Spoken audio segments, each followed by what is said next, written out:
We are going to talk about the 14th Amendment. This guy right here. All persons born or naturalized in the United States and subject to the jurisdiction thereof are citizens of the United States and of the state wherein they reside. No state shall make or enforce any law which shall abridge the privileges or immunities of citizens of the United States, nor shall any state deprive any person of life, liberty, or property without due process of law, nor deny to any person within its jurisdiction the equal protection of the law.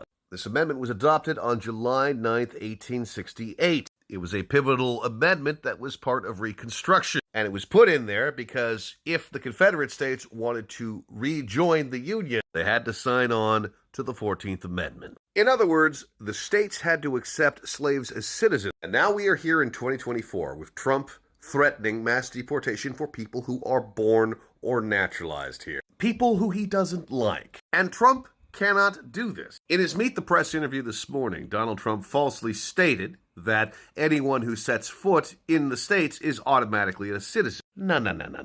If you were born in the United States, you get to enjoy all the full rights of being a citizen. There is nothing radical or extraordinary about this. This is pretty much pro forma democracy. And the naturalization process is a fraught and protracted one. There are only 4 conditions in which you can be denaturalized. If there has been some fraud in the naturalization process, if you are affiliated with an anti-American organization, and I have a feeling the Republicans are going to really change the goalposts on this as mass deportation gets carried out. If you have a dishonorable discharge from the U.S. military after 5 years of service, or a voluntary relinquishment of citizenship, which the Department of State can in fact do. And we have no idea if the Department of State is going to be weaponized along those lines once Trump goes into office. But it's all there in the motherfucking text. You don't get to distort the clear language of the 14th Amendment to serve your own xenophobic purposes. If Trump attempts to deport anyone